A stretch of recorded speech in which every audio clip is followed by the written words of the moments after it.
Good evening, everyone. This is Kaifu here, and this is game 3 in the series for Forza World Championship Grand Prix held in Tokyo. This is game 3. Daniel on the left side and Azo on the left side. Both players has got one game each, so meaning this is the third game. Whoever wins this will advance to the next round to be with higher points to be for exactly. Now, since Azo on the right side lost game 2, he has the option to go first. Now both players have the mulligan, and Azo on the right side is actually choosing the mulligan 3, assuming, and Daniel on the left side has 2 to mulligan. So he's thinking his option should mulligan more than 1. In this situation, since it's game 3, I will return all the normal spells back to the deck. The reason why is because a normal spell is good overall. That's only good in the mid and late game if you're in control, but in the early game you need your resonators in hand to actually keep the board present going, to actually defend and attack as well. You draw too much spell, you can't actually do much in this situation, and since it's game 3, you do not want to risk it. So both players got redraw. So Azo on the right draws 3, and Daniel on the left draws 2. And assuming Azo is going first, he's tapping his Puss and Boot to produce 1 magic stone. He can't do anything for this turn, so he passes his turn. Back to Daniel's turn, draw for turn. Daniel tap his ruler to produce 1 green, most likely green magic stone, pretty much. And yes, this is green magic stone. Now, Daniel has a lot of options right now. He can play a 1-drop from his hand, or use Grimm's ability, discard a fairy tale to search for a fairy tale from his deck. But it looks like he's gonna play a resonator on the field, to be honest. Well, let's see what happens from here. He's gonna play Tinkerbell.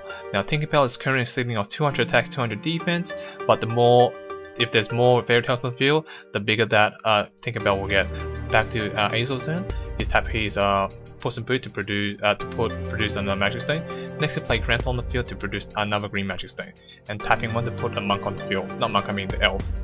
Which the elf that actually tapped to produce 1 green wheel for the turn. Back to Daniel's turn, he draws the turn, tapping his ruler to produce 1 magic stone. Currently Tinkerbell sitting on 200 attack and 200 defense, can't actually do much. He can Tinkerbell most likely can only do suicide into Grantle, but knowing Daniel that's his win condition, you do not actually want to suicide your Tinkerbell into a Grantle when it can be really powerful at the late game. Daniel passes his turn, and passing the turn. Now during the draw phase, I'm assuming, yes, during the draw phase, Daniel casts Law of Silence. Law of Silence is a stun card that makes the target player cannot play any normal spell or spell summon for the turn. But however, Azo on the right side gonna produce a magic stone, and I'm assuming passing his turn because he can't really do much at the moment. And he also can attack with Grantle, attacking 200 directly to Daniel, putting Daniel to 3,800 life points. He has 4 open magic stone, cannot be used for now. Back to Daniel's turn, draw for turn, going to recovery phase, and produce 1 magic stone by tapping Grimm. Let's see what he can do at this option at this moment. Paying 2 to put Grantle on the field. Grantle's ability triggers if it's green, you can put on the magic stone area, and since green is obviously going to be put on the field. Now Tinkerbell is currently sitting on 400 attack, 400 defense because Grantle is also a fairy tale.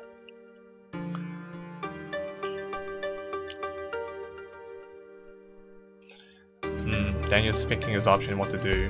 He can play another Grantle in his hand. I think I just saw another Grantle in his hand, but then again, I'm not quite sure at the moment. He can mana map like crazy, but let's see what other players can do. He can even put more fairy tales on the field, but he's passing his turn back to Azo.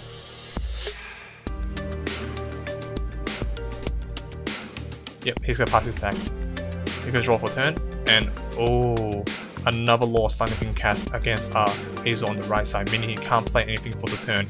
So all the musketeers in his hand is like being delayed, so he can't do much.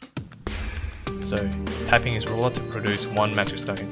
Now with like 5 magic stone open and 1 elf can actually produce 1 wheel, he is currently stuck, cannot play anything on the field, which is a huge impact because in the late game, Grimm has the most advantage because Tinkerbell on the field can actually be really hard to deal with.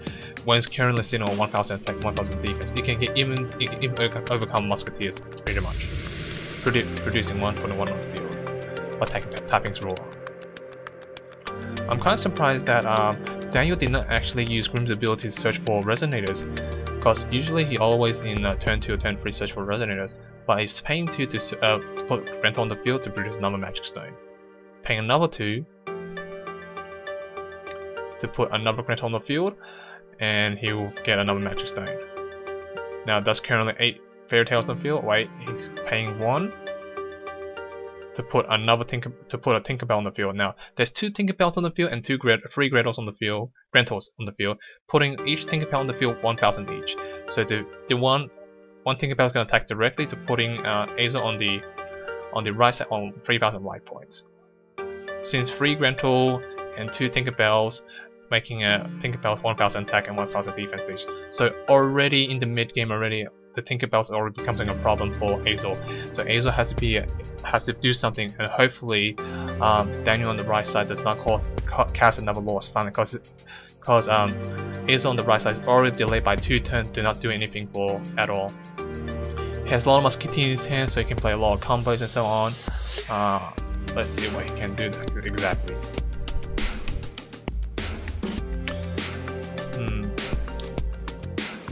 He's playing with his magic stone to see what combo he can do, because at the moment, even through the life points are still quite high for Azel, but the life point won't matter at all as long as Tinkerbell remain on the field. I can do 1000 point damage each, and at the moment the field presence goes to Daniel on the left side with 2 resonator with 1000 attack point each, and actually can do a lot of damage on board.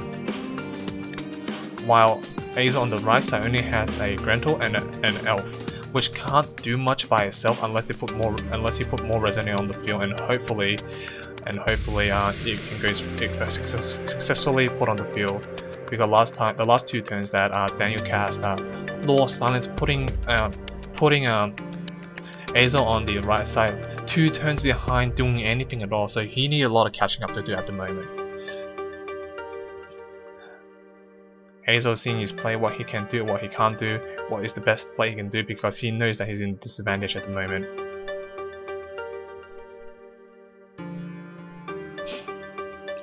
Paying 2? Actually no, not paying 2 yet, he's thinking about it again. Paying 2 to put a musketeer on the field. That musketeer has piercing damage, so when it deals damage to a resonator and that resonator has lower defense than musketeer attack, it does the difference attack point to subtract the opponent's life points. Paying 1 and using the Elf ability to put another musketeer on the field. Now that musketeer has the ability to mana ramp for each musketeer on the field, including itself, and gains 1 green wheel for the turn. So at the moment it's 2 musketeers, so 2 green wheels. Using the 2 green wheels to play another musketeer on the field, at the moment they have 3 green wheels. Using one of them to cast Bullet Seed, not Bullet Seed, I mean Silver Bullet. But however, Daniel on the left side responds with Absolute Cake Zone. Absolute Cake Zone is a cancel a normal spell card, and if you have Gretel or Hansel on the field, you draw a card as well. That's the additional bonus. But since the Silver Bullet was cancelled, there's been less play for a lot of less play for what Azel can do at the moment. But however, at least he did establish field presence, so he can't actually dive this next turn. And next he paying 1 to play Grant on the field to produce 1 magic stone. Hopefully it does not hit the black and white, and it hits the green and black. Luckily it was fine, so now he has all he can do. Now tapping the Puss and Boot to produce 1 magic stone. Passing back to Daniel's turn. Assuming the draw goes through, meaning Azel on the right side does not have Law of Silence that what Daniel been casting for last 2 turns. So going to recovery phase. Now 1000 attack each on each Tinkerbell is kind of scary on the field, because it can actually end the game within the next few turns. But however, Azel on the right side has field presence, so it should be okay. Tapping his ruler to produce 1.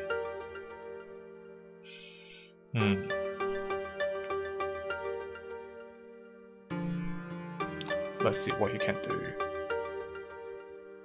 At the moment, Daniel has like 2, 4, 6, 8 magic stone open to use, so he has a lot of options what he can do at the moment. Now he's picking a way to either go for game or do enough damage on board to put pressure against Azel. Now, like again I said before, if I butcher the name, I'm sorry, I'm not good with foreign names.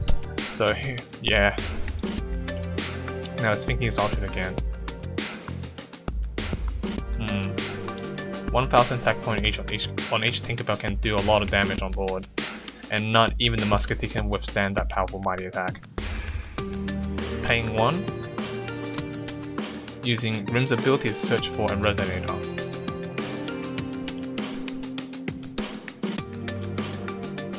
I'm assuming to search for another Tinkerbell.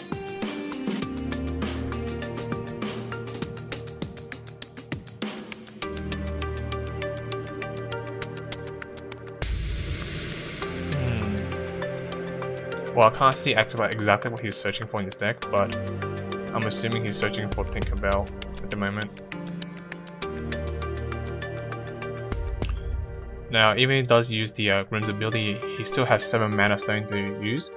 So, magic stone to use overall for the turn. Searching for Tinkerbell to add to his hand. I'm assuming he could put down the field, raising the Tinkerbell's ability that currently on the field by 200 points each, putting in 1200 each on each Tinkerbell's attack and defense, which can push a lot of damage this turn. But let's see what happens.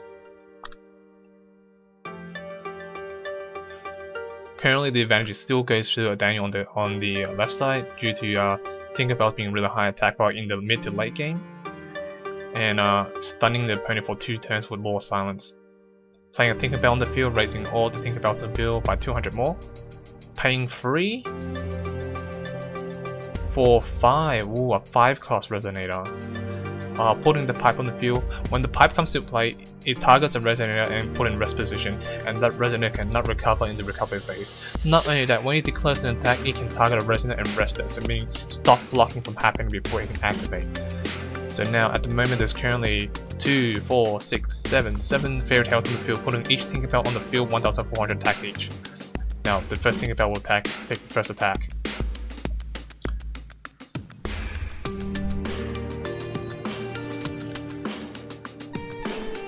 Now we'll put down Azel, AZ or Azel, I can't pronounce it, but let's call it A for now to make my life a bit easier. We'll put down 3000 subtract by 14, putting down to 1600 life point left if the attack goes through. And the attack does go through, putting at 1600 life point to my right side. Sorry, I do not want to disrespect the player, so I do not want to pronounce the name, and even if I already did that in game 1 and game 2, so at least I tried.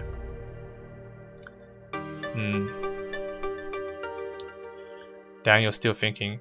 If you can put another fairy tale on the field, that will be 1600 attack on the other Tinkerbell that which can go for game. But then again, on my right side, he still has a lot of block on the field.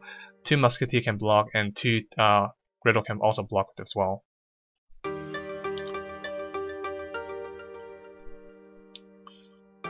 Tinkerbell attack directly, I'm assuming.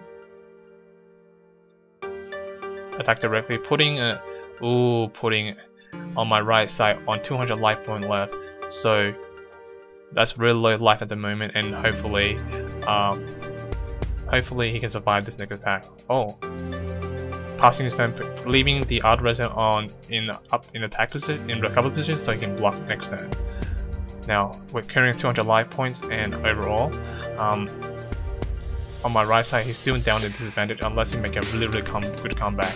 Paying 3 to play another musketeer on the field. Now this musketeer can actually search for any addition that he wants. He searched for the Cinderella shoes. Now what the Cinderella shoe is that when you can put this on a resonator, if that resonator is not dark and the original stat does not have 400 attack or 400 defense, it subtracts 400 attack and 400 defense. So overall it acts like Bird on the Binding. Mark on the Binding, my bad. So let's see.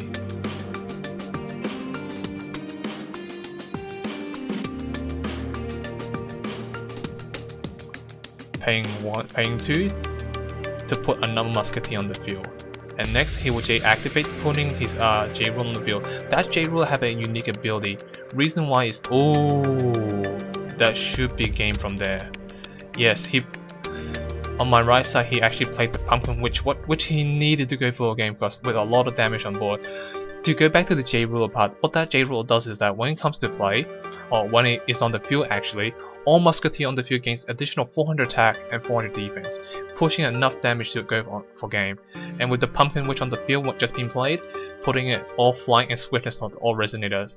So putting a lot of damage on board, and that will be game. A kinda cheeky way to get game, but overall, it's still a good game overall for Daniel anyway.